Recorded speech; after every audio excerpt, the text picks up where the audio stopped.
그녀의 손가락 끝에 걸린 화려한 금가락지가 횃불빛을 받아 서늘하게 번뜩였다. 천한 것. 감히 내년이 내 아들의 앞길을 막더니 기어이 저승길 동무까지 자처하느냐. 내년이든 그 불길한 님에 빠져 내 귀한 아들이 전장으로 떠났고 결국 싸늘한 죽음이 되어 돌아온다는 통지가 날아왔다. 너는 내 아들을 잡아먹은 요물이다. 썩 꺼지거라. 내 눈앞에서 당장 사라져. 윤씨 부인의 고함 소리는 눈보라 소리마저 뚫고 들어와 연화의 고막을 찢어놓을 듯했다. 연화는 얼어붙은 땅바닥을 기어 윤씨 부인의 비단 치맛자락을 붙잡으려 했다. 손톱이 깨지고 손가락 마디마디가 찢겨나가는 고통이 밀려왔으나 지금 그녀에게 중요한 것은 자신의 목숨이 아니었다. 그녀의 아랫배, 아직 겉으로는 티가 나지 않지만 분명히 고동치고 있는 작은 생명, 이현군이 남긴 유일한 핏줄을 지켜야만 했기 때문이었다. 마님, 제발, 제발 살려주십시오. 저를 내치시는 것은 달게 받겠으나 뱃속에 서방님의 아이가 있습니다. 이 아이만이라도 불쌍히 여겨 주시옵소서. 연화의 애절한 호소는 윤씨 부인의 분노에 기름을 부은 격이 되었다. 윤씨 부인은 혐오스러운 벌레를 보듯 연화의 손을 발로 걷어찼다. 닥쳐라. 어디서 감히 그 더러운 입으로 내 아들의 핏줄을 운운하느냐. 왕실의 고귀한 피에 천한 먹물이 섞이는 것을 내가 용납할 것 같으냐. 그 아이는 내 아들의 자식이 아니라 가문의 수치이자 씻을 수 없는 5.1 뿐이다. 윤 씨 부인의 말은 비수보다 날카로웠다. 부인의 그녀에게 연화의 뱃속에 있는 아이는 죽은 아들에 대한 그리움의 대상이 아니라 아들의 고귀한 신분을 더럽힌 증거이자 아들의 죽음을 초래한 재수없는 씨앗일 뿐이었다.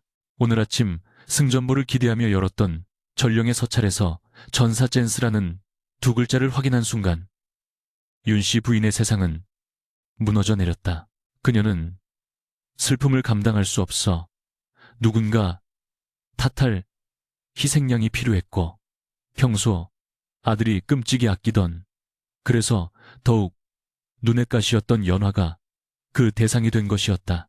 윤씨 부인은 하인들에게 눈짓을 보냈다. 몽둥이를 든 사내들이 살기등등한 눈빛으로 연화를 애워쌌다. 인연을 당장 멍석에 말아 저 깊은 산속 낭떠러지에 던져버려라. 짐승밥이 되든 얼어 죽든 내 알 바 아니다. 다시는 이 집 근처에 얼씬도 못하게 하라. 윤씨 부인의 서리빨 같은 명령에 하인들이 달려들어 연화를 짐승 다루듯 멍석으로 말기 시작했다.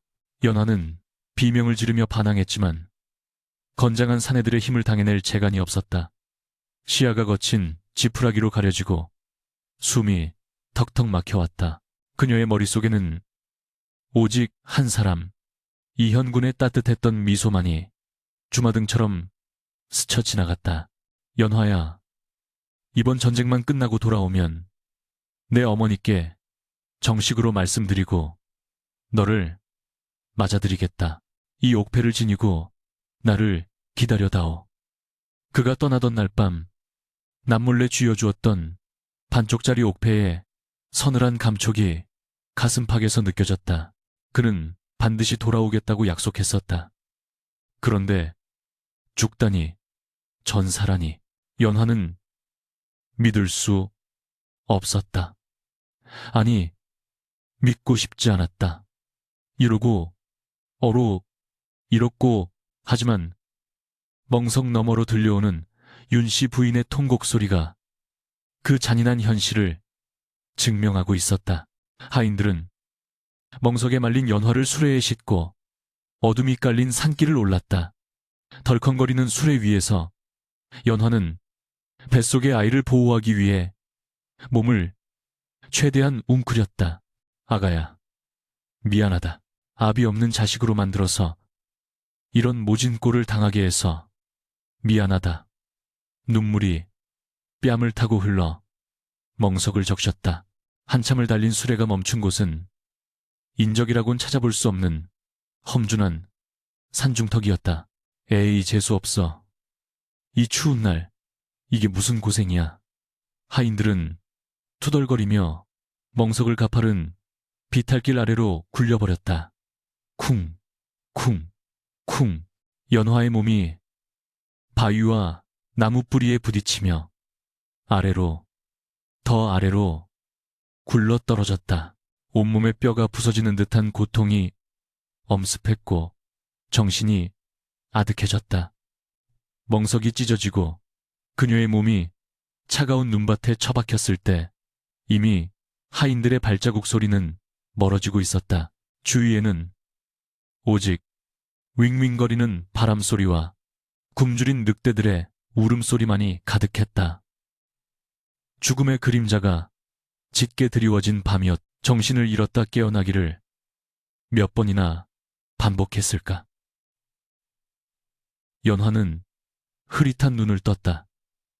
봐, 감각이 없는 손발은 이미 동상에 걸린 듯 시퍼렇게 변해 있었고 입술은 찢어져 피딱지가 앉아 있었다. 이대로 눈을 감으면 편해질 것 같았다. 고통도 슬픔도 없는 곳으로 가서 서방님을 만날 수 있을 것만 같았다. 그러나 그때 뱃속에서 미세한 태동이 느껴졌다. 툭, 마치 엄마, 나 여기 있어요. 포기하지 마세요. 라고 말하는 듯한 작은 움직임이었다. 그 순간 연화의 눈동자에 생명의 불꽃이 다시금 타올랐다.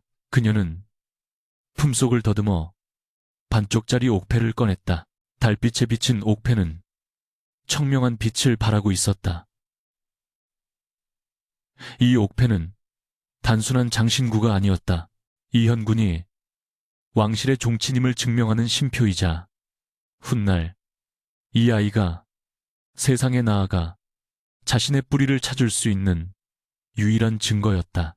그녀는 옥패를 입술에 가져다 대고 피 섞인 눈물을 흘리며 맹세했다. 서방님, 들리십니까?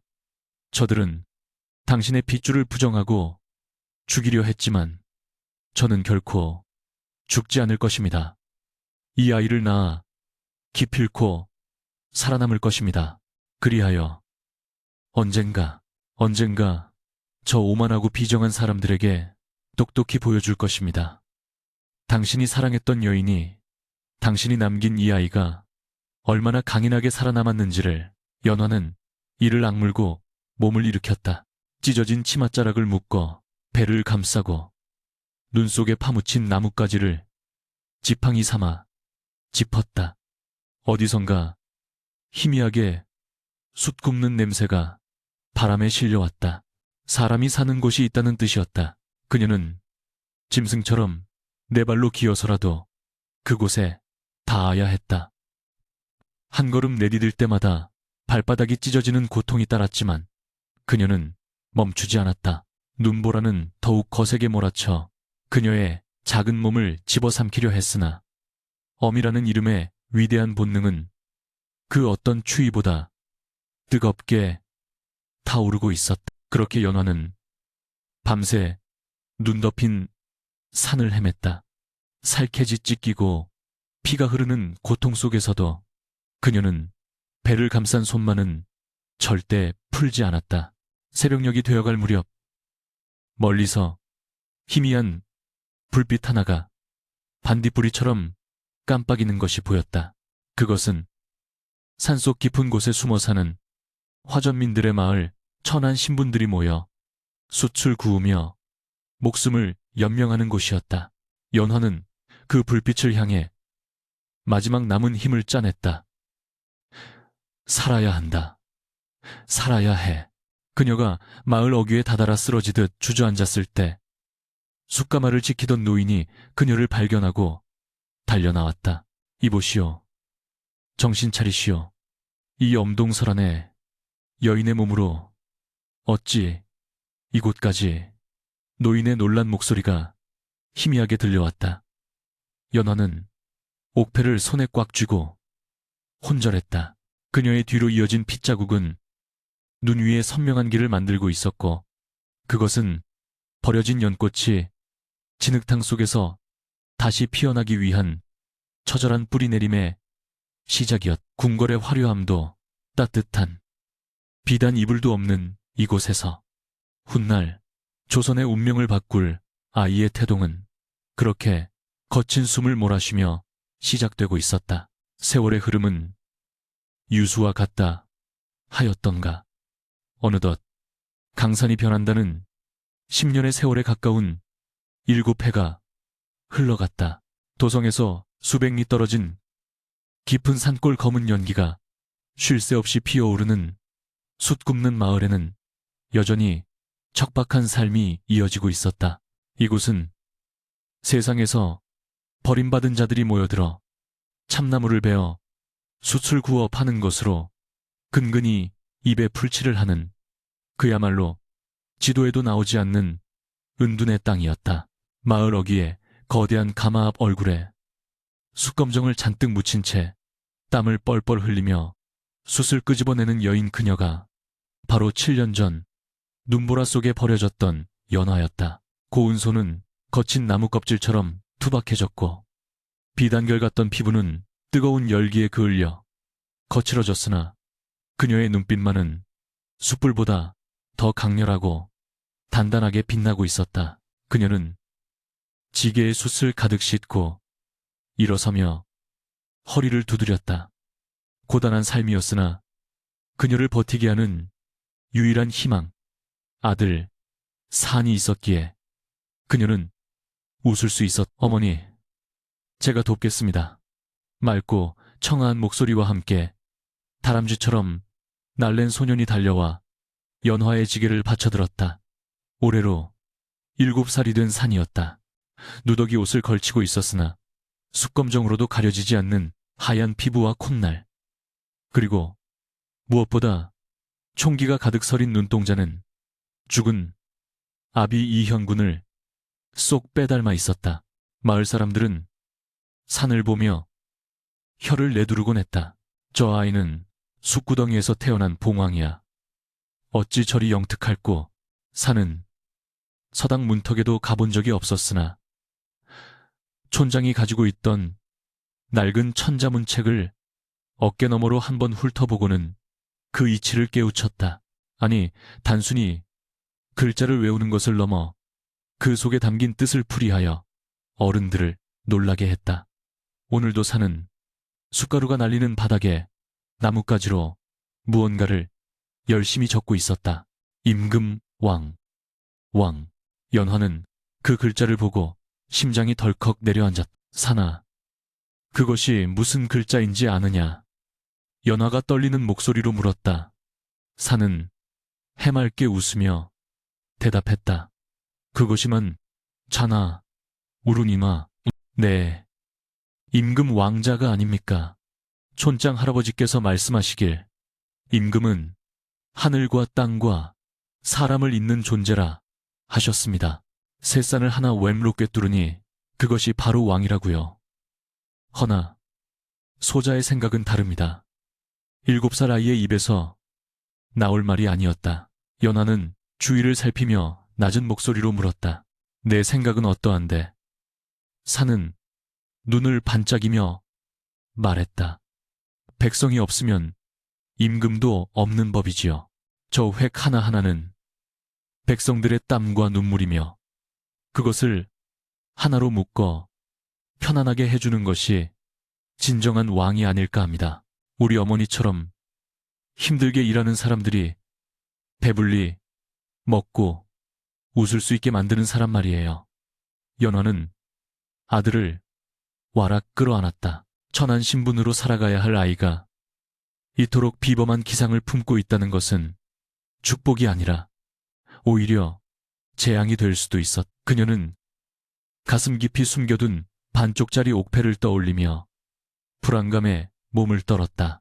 한편 화려하지만 적막감이 감도는 도성의 궁궐대전의 침전에선 무거운 기침소리가 끊이지 않았다. 쿨럭, 쿨럭. 주상 전하의 병세가 날로 위중해지고 있었다. 젊은 나이에 보위에 올랐으나 슬하에 후사가 없었고 지병은 나날이 깊어져 정사를 돌보기 힘든 지경에 이르렀다. 어이들은 탕약을 올리며 발만 동동 구를 뿐 뚜렷한 차도가 없었다. 왕실의 핏줄이 끊길 위기에 처하자 조정의 권세가들과 왕실의 먼 친척들은 차기 보위를 노리며 하이에나처럼 눈을 번뜩이고 있었다. 왕의 옥체는 쇠약해져만 가는데 고란의 공기는 살벌한 암투와 욕망으로 팽팽하게 부풀어 올라 금방이라도 터질 듯 위태로웠다. 전하는 희미한 정신 속에서도 먼저 간 동생 이현군을 그리워했다. 현아, 네가 살아있었다면 짐의 이 무거운 짐을 나누어 줬을 터인데 어찌 그리 허망하게 갔느냐. 이론, 용구, 용중 같은 시각 윤씨 부인의 저택. 과거의 위세는 여전했으나 집안에 생기는 죽은 아들과 함께 사라진 지 오래였다. 윤씨 부인은 화려한 비단옷을 입고 있었지만 그 얼굴은 앙상하게 마르고 눈밑은 검게 죽어 있었다. 그녀는 남편을 일찍 여의고 오직 아들 이현군 하나만 바라보며 살았다. 아들이 왕이 되지는 못하더라도 왕실의 종친으로서 막강한 권력을 쥐고 가문을 빛내주길 바랐다. 그러나 아들은 전장에서 시신조차 찾지 못한 채 사라졌고 가문의 대는 끊겨버렸다. 왕의 병세가 위중하다는 소식이 들려오자 윤씨 부인의 조바심은 극에 달했다. 이대로 주상께서 승하하시면 우리 가문은 끝이다. 끈떨어진 연신세가 되어 역적들의 먹잇감이 될 것이 뻔해. 그녀는 지푸라기라도 잡는 심정으로 도성 밖 용하다는 늙은 무당을 집으로 불러들였다. 방울소리가 요란하게 울리고 무당은 하얀 눈을 까뒤집으며 접신제신에 경련을 일으켰다. 으흐흐흐, 으흐흐. 보인다 보여 끊어진 줄 알았던 탯줄이 아직 펄떡이고 있구나. 무당의 기괴한 목소리에 윤씨 부인은 마른 침을 삼켰다. 그게 무슨 소리인가. 탯줄이라니. 내 아들은 자식 하나 남기지 못하고 갔네. 첩실조차 드리지 않았는데 탯줄이라니. 무당은 갑자기 윤씨 부인의 멱살을 잡고 얼굴을 들이밀었다.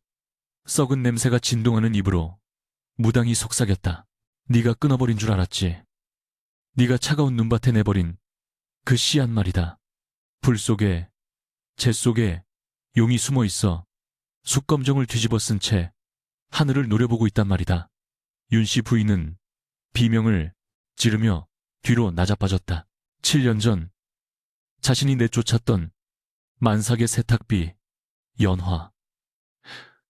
그 기억이 벼락처럼 뇌리를 스쳤다. 설마 그 천한 것이 아이를 낳았단 말인가. 그 눈보라 속에서 윤씨 부인의 손이 부들부들 떨렸다. 공포와 전율, 그리고 기묘한 환희가 뒤섞인 감정이 폭풍처럼 몰아쳤다. 그 아이가 살아있다면 그 아이는 아들 이현의 핏줄이자 왕실의 직계, 혈통이었다. 지금처럼 왕위 계승 문제가 불거진 시점에서 그 아이의 존재는 가문을 다시 일으켜 세우라니, 더 나아가 왕의 자리를 넘볼 수 있는 유일한 폐가 될 수 있었다. 윤씨 부인의 눈빛이 순식간에 탐욕스럽게 변했다.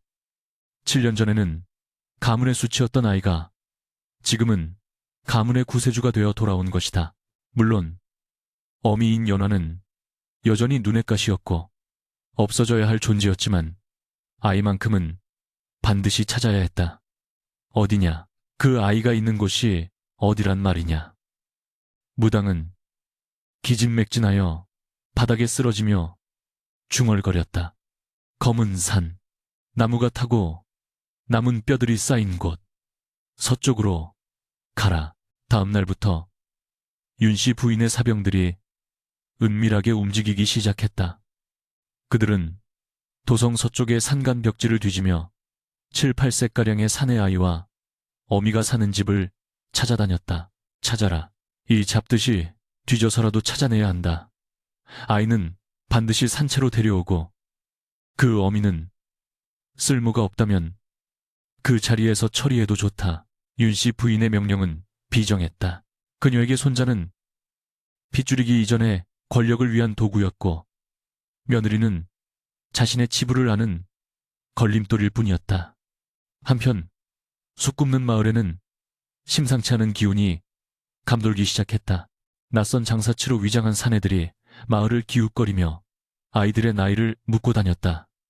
연화는 본능적으로 위험을 감지했다. 장터에 나갔다가 험상초는 사내들이 7년 전 도망친 계집과 아이를 찾는다라고 수군거리는 것을 들었기 때문이었다. 사나, 오늘부터는 절대 숲 깊은 곳으로 가서는 안 된다. 그리고 낯선 사람이 말을 걸면 대답하지 말고 곧장 집으로 뛰어오너라. 연화는 산의 어깨를 잡고 신신당부했다. 산은 어머니의 불안한 눈빛을 읽고 고개를 끄덕였으나 어린 마음에도 무언가 큰일이 다가오고 있음을 직감했다. 어머니, 왜 그러십니까? 나쁜 사람들이 우리를 쫓고 있습니까? 영특한 아들의 질문에 연화는 차마 대답을 하지 못하고 고개를 돌렸다. 7년 전의 악몽이 그 차가웠던 눈보라가 다시금 그녀의 목을 조여오는 듯했다. 그녀는 부엌 구석 항아리 밑을 파보았다. 흙 속에 묻어둔 낡은 비단 주머니, 그 안에 든 반쪽짜리 옥패, 이것이 아들을 살릴 동아줄이 될지 아니면 목을 매는 올가미가 될지 그녀는 알 수 없었다. 다만 확실한 것은 이번에는 절대 도망치지 않으리라는 것이었다. 늑대보다 더 무서운 인간들의 탐욕이 이 평화로운 숲 굽는 마을을 향해 검은 아가리를 벌리고 다가오고 있었. 그날 밤 산은 잠을 이루지 못하고 밖으로 나왔다. 밤하늘에는 별이 쏟아질 듯 총총했다. 그는 주머니에서 숫조각 하나를 꺼내 바닥에 그림을 그렸다. 그것은 용론이었다. 어머니가 해준 옛날 이야기 속에 나오는 비바람을 부르고 하늘로 승천한다는 신비의 동물. 산은 알 수 없는 이끌림에 휩싸여 멍하니 숲 쪽을 바라보았다. 칠흑 같은 어둠 속에서 누군가가 자신을 지켜보고 있는 듯한 서늘한 기분이 들었다. 그것은 윤씨 부인의 사병일 수도, 혹은 운명이라는 이름의 거대한 소용돌이일 수도 있었다. 산속 깊은 곳에서 부엉이가 구슬프게 울었다. 숫가마의 붉은 불빛이 산의 얼굴을 비추자 그의 그림자가 길게 늘어져 마치 왕의 골룡포 자락처럼 땅을 덮었다. 폭풍전야의 고요함 속에서 역사의 수레바퀴는 이미 삐걱거리는 소리를 내며 굴러가기 시작했다. 주상전하의 요양행차는 은밀하고도 조용하게 이루어졌다.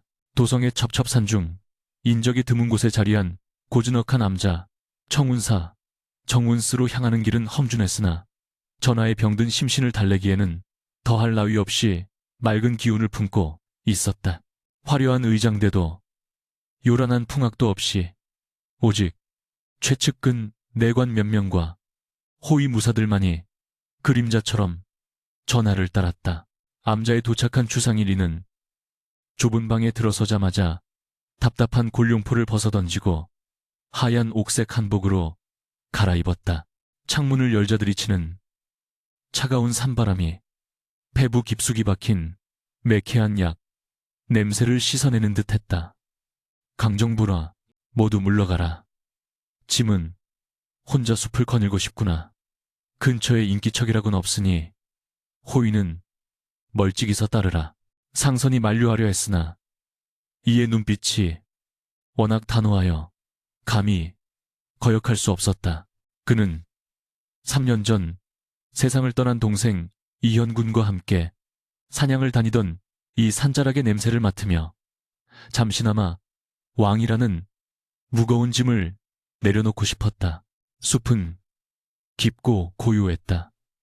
바스락거리는 낙엽 소리와 이름 모를 산새들의 지저귀만이 정적을 깨우고 있었다. 이가 지팡이를 짚고 숲길을 걷던 중 어디선가 짐승의 가냘픈 비명소리가 들려왔다. 소리가 나는 쪽으로 발걸음을 옮기니 덤불 속에 어린 노루 한 마리가 사냥꾼이 쳐놓은 덫에 걸려 피를 흘리며 발버둥치고 있었다. 이가 혀를 차며 다가가려던 찰나 덤불 반대편에서 작은 그림자 하나가 튀어나왔다. 숯검정이 묻은 누더기 옷을 입은 소년, 바로 산이었다. 산은 주저없이 덫 앞에 무릎을 꿇었다. 이가 나무 뒤에 몸을 숨기고 지켜보는 가운데 산은 날카로운 돌멩이를 주워 덫의 용수철 부위를 내리찍기 시작했다. 조금만 참거라. 내가 풀어주마. 아프지? 나도 안다. 그 아픔을. 산의 이마에서 땀방울이 흘러내렸다. 깡마른 체구, 어디에서 그런 힘이 나오는지 산은 기어이 쇠로 된 덫을 벌려 노루의 다리를 빼내었다. 그리고는 자신의 옷자락을 찢어 상처를 동염해주며 속삭였다. 어서 가거라. 인간들은 무서운 존재다. 다시는 내려오지 말고 어미 품으로 가거라. 그 모습을 지켜보던 이의 가슴이 쿵 하고 내려앉았다. 단순히 아이가 짐승을 구해서가 아니었다. 노루를 보내고 땀을 닦으며 일어선 산이 무심코 이쪽을 바라보았을 때 나뭇잎 사이로 비친 햇살이 아이의 얼굴을 비추었다. 숯검정으로 얼룩져 있었으나 그 맑고 깊은 눈망울 우뚝 솟은 콧날, 그리고 인매가 서늘할 정도로 낯이 익었다. 그것은 죽은 동생 이현의 얼굴이었다. 아니, 어릴 적 동생의 모습이 마치 거울에 비친 듯 생생하게 살아 돌아온 것만 같았다. 이도 모르게 탄식이 흘러나왔다. 현아, 그 소리에 산이 화들짝 놀라며 돌아보았다. 낯선 선비가 눈물을 글썽이며 서 있자 산은 경계심 어린 눈빛으로 뒷걸음질 쳤다. 누구십니까? 관아에서 나온 분입니까? 저는 덫을 훔치려던 게 아닙니다. 그저 이는 황급히 표정을 수습하며 다가갔다. 아니다. 나는 그저 요양차 이 산에 머물고 있는 선비다. 네가 짐승을 구하는 모습을 보고 감복하여 넋을 잃었구나. 이의 부드러운 목소리에 산의 경계심이 조금 풀어졌다. 내 이름이 무엇이냐? 그리고 어찌하여 잡은 짐승을 취하지 않고 놓아주었느냐? 배가 고파 보이는데 이의 물음에 산은 또렷하게 대답했다. 제 이름은 산입니다. 짐승이라도 어미가 있고 생명이 있는데 어찌 배를 채우기 위해 함부로 죽이겠습니까? 촌장 어른께서 말씀하시길 군자준스는 부척간을 멀리한다 하셨습니다. 비록 저는 천한 숫쟁이 자식이지만 불필요한 살생은 하고 싶지 않습니다. 어린아이의 입에서 나올 법한 말이 아니었다. 그 기품 있는 태도와 명석한 대답에 이는 전율을 느꼈다. 핏줄이 당긴다는 것이 이런 것일까? 그는 품속에서 평소 아끼던 작은 서책 하나를 꺼냈다. 소학 셔화이었다. 참으로 기특하구나. 이 책은 내가 아끼던 것이다. 너라면 이 책의 주인이 될 자격이 있어 보이니 부디 받거라. 산은 쭈뼛거리며 두 손으로 서책을 받았다. 비단으로 감싸진 책에서는 은은한 묵향이 풍겼다. 감사합니다, 어르신. 소중히 읽겠습니다. 산이 꾸벅 절을 하고 숲속으로 사라질 때까지 이는 그 뒷모습에서 눈을 떼지 못했다. 가슴 한 구석이 찌릿하게 아려왔다. 저 아이, 도대체 누구란 말인가? 어찌하여 죽은 현이의 눈을 하고 있는가? 산바람이 불어와 이의 옷자락을 흔들었고 한편 서책을 품에 안고 숲 굽는 마을로 돌아온 산은 신이 나서 연화에게 달려갔다. 어머니, 오늘 숲에서 이상한 선비님을 만났습니다. 제가 노루를 구해주는 걸 보시더니 이 귀한 책을 주셨습니다. 연화는 숯가마 앞에서 일을 하다가 아들의 목소리에 고개를 들었다. 선비님이라니, 이 깊은 산 중에 누가? 연화는 산이 내미는 책을 받아들었다. 겉표지를 넘기는 순간 그녀의 안색이 백지장처럼 하얗게 질렸다. 책의 첫 장에는 붉은색 인장이 찍혀 있었고 그 옆에는 익숙한 필체로 시 한 구절이 적혀 있었다. 연꽃은 진흙 속에서도 향기를 잃지 않는다. 렌화불안. 그것은 7년 전 이현군이 연화의 이름을 따서 직접 써주었던 글귀가 담긴 책이었다. 연화는 숨을 쉴 수가 없었다. 이 책은 이현군이 전장으로 떠나기 전 형님인 주상전하께 맡겨두겠다고 했던 물건이었다. 그렇다면 산이 만난 그 선비는 주상전하란 말인가? 산아, 그분이 또 무슨 말씀을 하시더냐? 너의 이름을 물으시더냐? 연화가 사시나무 떨듯 떨며 묻자 산은 영문을 모른 채 고개를 끄덕였다. 내 이름이 산이라 하니 참으로 기특하다 하셨습니다. 어머니 왜 그러십니까? 안색이 좋지 않습니다. 연화는 책을 가슴에 품고 주위를 둘러보았다. 불안한 예감이 걷잡을 수 없이 밀려왔다. 왕이 이 근처에 있다면 왕실의 눈과 귀가 이 산을 뒤덮고 있다는 뜻이었다. 그리고 만약 윤씨 부인이 이 사실을 알게 된다면, 아니, 이미 윤씨 부인의 사병들이 움직이고 있다는 소문을 들었다. 이곳은 더 이상 안전하지 않았다. 산아, 당장 떠나야 한다. 아무것도 챙길 필요 없다. 지금 당장 연화는 산의 손목을 거칠게 잡아 끌었다. 그러나 운명은 그들에게 도망칠 시간을 주지 않았다. 마을 어귀에서 갑자기 요란한 말발굽 소리와 함께 횃불이 번쩍이기 시작했다. 이놈들아, 싹 다 끌어내라. 쥐새끼 한 마리도 놓쳐서는 안 된다. 거친 고함 소리가 평화롭던 숲 굽는 마을을 지옥으로 만들었다. 윤씨 부인이 보낸 사병들이었다. 그들은 닥치는 대로 움막에 불을 지르고 뛰쳐나오는 마을 사람들을 몽둥이로 구타했다.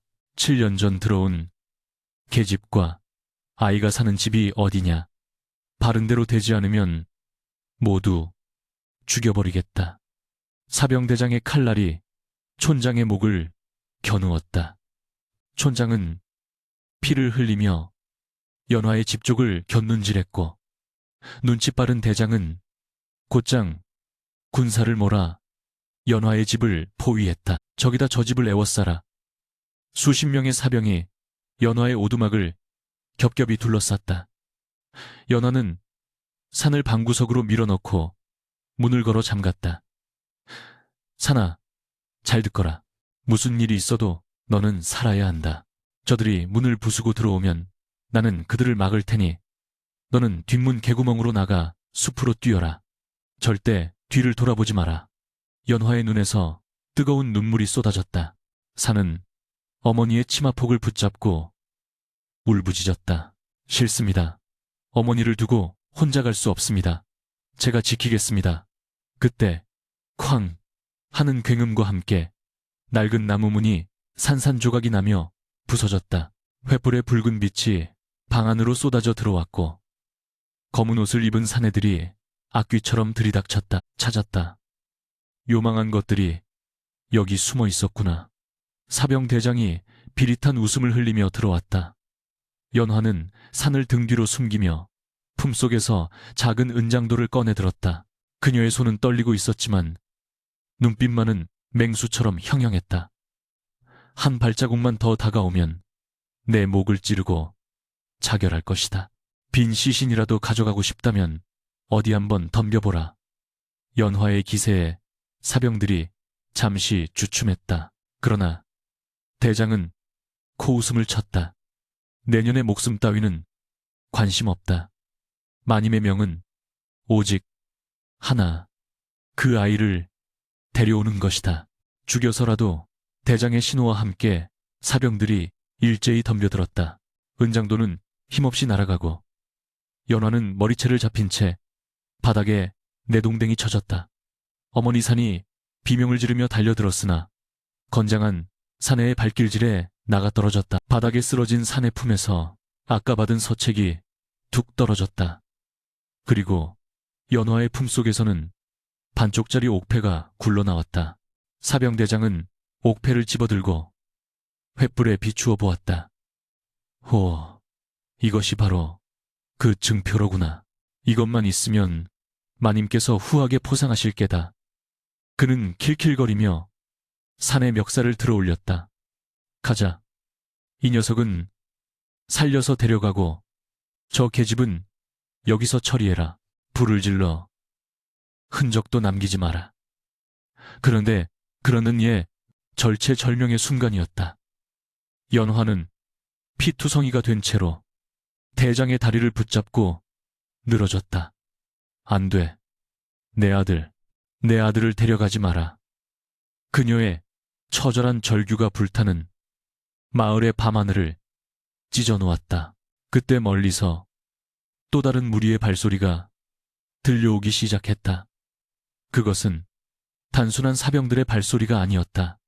묵직하고 절도 있는 훈련된 군대의 발소리였다. 화마호모가 휩쓸고 간 숯 굽는 마을은 그야말로 생지옥이나 다름없었다.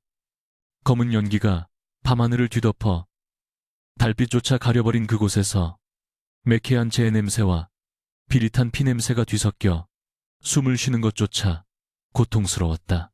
윤씨 부인의 사병들에 의해 짐승처럼 끌려나온 연화와 산은 마을 어귀의 공터, 낭떠러지가 내려다 보이는 벼랑 끝으로 내몰렸다. 연화의 얼굴은 이미 피범벅이 되어 있었으나 그녀는 포박된 두 손으로 산을 감싸 안으며 필사적으로 버티고 있었다. 그때 어둠을 가르고 화려한 가마 한 채가 위압적으로 등장했다. 가마 문이 열리고 비단신을 신은 발이 숯 검정이 묻은 땅을 밟았다. 윤씨 부인이었다. 윤씨 부인이었다. 그녀는 코를 막으며 주위를 둘러보더니 사병 대장이 바치는 반쪽짜리 옥패를 받아들었다. 횃불 아래서 영롱하게 빛나는 옥패를 보는 순간 윤씨 부인의 동공이 지진이 난 듯 흔들렸다. 그것은 틀림없었다. 7년 전 자신의 아들 이현이 지니고 다니던 왕실 종친의 신분을 증명하는 징표였다. 이 아이가 정령 현이의 핏줄이란 말인가. 윤씨 부인의 심장이 쿵쾅거렸다. 7년 전 자신이 눈보라 속에 내다버린 그 천한 계집의 뱃속에 있던 아이가 살아 돌아온 것이다. 그녀의 시선이 공포에 질린 산에게로 향했다. 숯 검정을 뒤집었었지만 그 이목구비는 죽은 아들을 쏙 빼닮아 있었다. 혈육의 정이 잠시 스치는가 싶었으나 만약 이 사실이 밝혀진다면 왕실의 핏줄을 내다버려 죽이려 했던 폐륜죄가 드러날 것이고 그녀의 가문은 멸문지화를 면치 못할 것이다. 게다가 천한 세탁비 소생의 아이를 왕실의 족보에 올린다는 것은 명문가인 그녀의 자존심이 허락지 않았다. 그녀의 눈빛이 차갑게 식었다. 그녀는 옥패를 주머니에 넣으며 섬뜩한 미소를 지었다. 이따위 돌덩이가 무슨 증거란 말이냐. 인연이 어디서 훔친 물건을 가지고 내 아들의 핏줄이라 사기를 치는구나. 더 볼 것도 없다. 후환을 남기지 말고 저 절벽 아래로 던져버려라. 윤씨 부인의 비정한 명령에 연화가 울부짖었다. 마님 천벌이 두렵지 않으십니까? 이 아이는 마님의 하나뿐인 손자입니다. 서방님께서 저승에서 피눈물을 흘리며 보고 계실 것입니다. 연화의 절규는 처절했으나 윤씨 부인은 눈 하나 깜짝하지 않았다. 닥쳐라. 내 아들은 고귀하게 죽었다. 너 같은 천한 것이 내 아들의 이름을 더럽히는 것을 더는 볼 수 없다. 여봐라. 무엇들 하느냐. 당장 시행하라. 사병들이 시퍼런 칼을 빼들고 다가왔다. 산은 두려움에 떨면서도 어머니 앞을 막아서며 외쳤다. 우리 어머니를 해치지 마라. 내가 바로 이현군의 아들이다. 하늘이 보고 땅이 보고 있다. 7살 아이의 기백이라고는 믿기지 않는 외침에 사병들이 잠시 주춤했다. 그러나 대장이 산의 목덜미를 낚아채 벼랑 끝으로 끌고 갔다. 놓아라. 이거 놓지 못하겠느냐. 산의 발버둥은 무력했고 벼랑 아래 시커먼 어둠이 아가리를 벌리고 그들을 기다리고 있었다. 바로 그 순간이었다. 멈춰라. 천지를 뒤흔드는 우렁찬 호통 소리가 숲을 울렸다. 마치 호랑이가 포효하는 듯한 그 소리에 모두의 동작이 멈췄다. 숲의 어둠 속에서 수백 개의 횃불이 동시에 켜지며 밤을 대낮처럼 밝혔다. 그리고 덤불을 헤치고 나타난 것은 윤씨 부인의 사병들과는 비교도 안 될 만큼 정돈된 갑주를 입은 군사들, 바로왕을 호위하는 금군 진군이었다. 금군들이 순식간에 사병들을 포위하고 활시 위를 당겼다. 윤씨 부인은 사색이 되어 뒷걸음질 쳤다. 그 금군, 어찌하여 금군이 이런 산골짜기에, 그리고 금군들이 좌우로 갈라지며 길을 터주자 한 사내가 천천히 걸어 나왔다. 낮의 산이 숲에서 만났던 그 선비였다. 하지만 지금 그는 낡은 평복 위에 왕을 상징하는 검은색 갓을 쓰고 그 뒤로는 상선과 내관들이 머리를 조아리며 따르고 있었다. 윤씨 부인의 다리가 풀려 그 자리에 주저앉았다. 주상 전하. 전하는 분노로 이글거리는 눈빛으로 윤씨 부인을 노려보며 다가왔다. 윤씨, 그대가 찾던 것이 내 아우의 핏줄이었느냐? 아니면 그대의 추악한 죄를 덮을 희생양이었느냐? 전하의 목소리는 낮았으나 서리빨 같은 위엄이 서려 있어 듣는 이의 오금을 저리게 했다. 전하는 떨고 있는 산에게 다가가 그를 일으켜 세우고 옷에 묻은 흙을 털어주었다.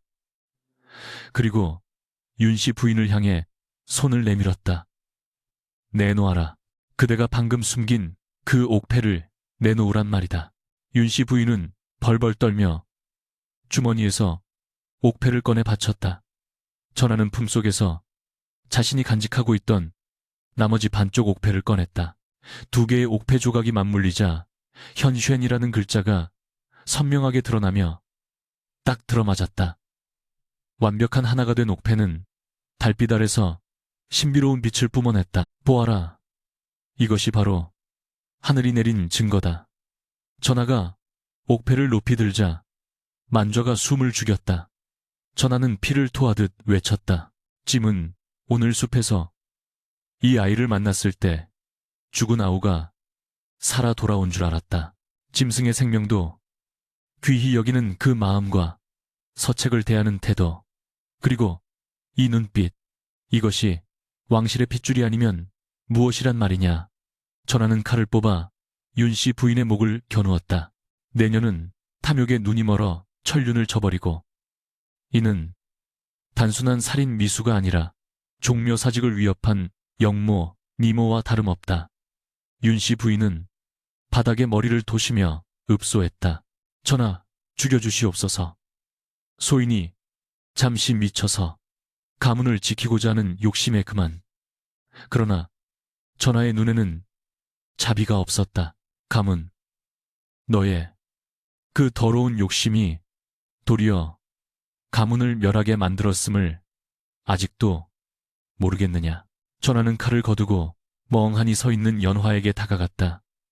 연화는 감히 고개를 들지 못하고 바닥에 엎드려 흐느꼈다. 전하, 소인 같은 천한 것이 감히 왕실의 핏줄을 잉태하여 죽을 죄를 지었나이다. 전하는 몸을 굽혀 연화의 손을 잡았다.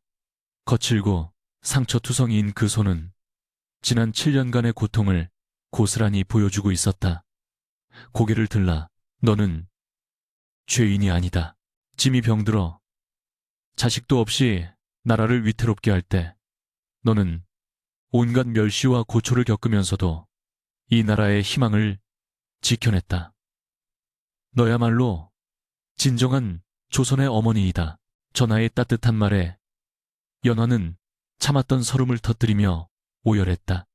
그것은 7년 전 차가운 눈밭에 버려졌던 그날부터 가슴속에 응어리졌던 한이 녹아내리는 소리였다. 그리고 전하는 천천히 몸을 돌려 어린 산을 마주 보았다. 산은 겁에 질려 있었지만 그 눈빛만은 맑게 빛나고 있었다. 전하는 그 자리에 무릎을 꿇었다. 일국의 왕이 지존지존의 자리에 있는 자가 7살 어린아이 앞에 무릎을 꿇은 것이다. 상선과 금군 대장이 놀라 만류하려 했으나 전하는 손을 들어 제지했다. 전하는 산의 두 눈을 똑바로 바라보며 말했다. 미안하구나. 짐이 너무 늦게 왔다. 네가 이 험한 세상에서 홀로 비바람을 맞을 때 짐은 따뜻한 궁궐에서 헛된 걱정만 하고 있었구나. 전하의 눈에서 뜨거운 눈물이 흘러내렸다. 너는 내 아우의 아들이자 짐의 양자가 될 것이다. 너는 이제 더 이상 숫 굽는 아이가 아니라 이 나라 조선을 짊어질 왕세손, 왕스손이다. 산은 얼떨떨한 표정으로 왕을 바라보았다. 제가 왕세손이라고요? 그러면 우리 어머니는요? 어머니도 더 이상 힘들게 숯을 굽지 않아도 되는 겁니까? 아이의 순수한 질문에 전하는 미소를 지으며 고개를 끄덕였다. 그렇고 말고 내 어머니는 누구보다 존귀한 대접을 받을 것이다. 산은 그제야 안도하며 왕의 품에 안겼다.